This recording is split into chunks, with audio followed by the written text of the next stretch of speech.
खबर पर आ जाते हैं। जरा वो नक्शा भी दिखाएं। मैं अपनी पीसीआर टीम से ये निवेदन करूंगी, जरा वो नक्शा भी दिखाएं। उससे और ज्यादा बेहतर समझ में आएगा कि भारत का इस पूरे जंग में न्यूट्रल स्टैंड होना कितना इंपॉर्टेंट है।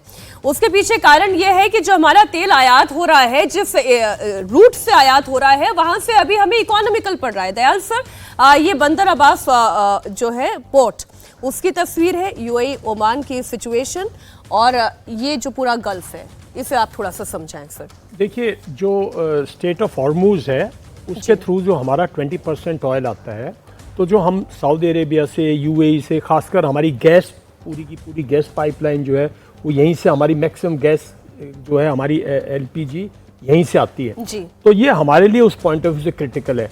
और ईरान से हमने मतलब जो है तेल लेना बंद किया, वो भी हमारे लिए इकोनॉमिकली ठीक नहीं था। मेरा मानना है कि भाई हमें पहले ही अमेरिका को एक मैसेजिंग दे देनी चाहिए थी कि भाई ये सैंक्शन जो हैं ये हमारी इकोनॉमिक इंटरेस्ट में नहीं है, हम इन सैंक्शंस को नहीं मानते। अब भारत इतना मजबूत है कि भारत को ऐसी सैंक्शंस वैंक्शंस की परवाह ना करते हुए अपने इकोनॉमिक इंटरेस्ट हैं उस पर मतलब तवज्जो देनी चाहिए। तो ये पूरा का पूरा जो स्टेट। और दूसरी बात एक देखिए ना, यहाँ पे अगर डिस्टर्बेंस होती है, 9 मिलियन लोग आपके हैं साहब, 1 करोड़ लोग आपके यहाँ काम करते हैं, सऊदी अरेबिया, यूएई, बहरीन, हर जगह 40-50 हज़ार आपके मतलब 1 लाख के करीब इवन ईरान में भी है।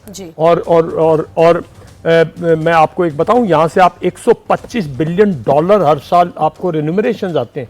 दुनिया भर के घर चलते हैं यूपी में, और इधर जहाँ से ये लोग वहाँ के हमारे वो हैं, दुनिया भर के घर इसी से चलते हैं। दुनिया भर के लोग यहाँ पे हमारे काम कर रहे हैं। तो इस पूरे एरिया में अगर डिस्टर्बेंस आती है, और मैं तो अगर ईरान को मेरी यही सलाह होगी कि स्टेट ऑफ हार्मूज को क्यों आप अपनी एनर्जी वेस्ट कर रहे हो। आपके पास लिमिटेड मिलिट्री पावर है, आप अपने साथियों का नुकसान करने की बजाय आप इसका स्टेट ऑफ हॉर्मूज से पहले तो अमेरिका का कोई नुकसान नहीं होने वाला, इजराइल का कोई नुकसान नहीं होने वाला उनके। और अमेरिका तो चाहता है यहाँ तेल बंद हो जाए, सब तेल उससे ले, पूरा यूरोप उससे तेल ले, तो वो तो अपने तेल की भी तो मार्केटिंग कर रहा है एक तरह से। तो फिर ईरानी संसद, मैं पहले ये खबर जरा दर्शकों को बता दूं, हम जिस विषय पर हमने चर्चा करनी शुरू की, बहल जी ने इसे इनिशिएट कर दिया।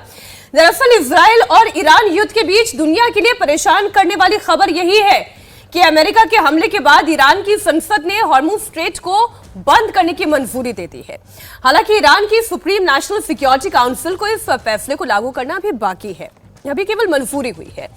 लेकिन हॉर्मुज स्ट्रेट को बंद करने की इस आशंका को ही देखते हुए दुनिया में चिंता बढ़ी है, क्योंकि इस हिस्से से दुनिया का 20% तेल एक्सपोर्ट किया जाता है।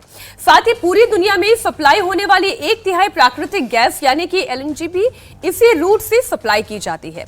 पेट्रोलियम एक्सपोर्ट करने वाले देश अपने क्रूड ऑयल का ज्यादातर एक्सपोर्ट भी इसी रूट के जरिए करते हैं।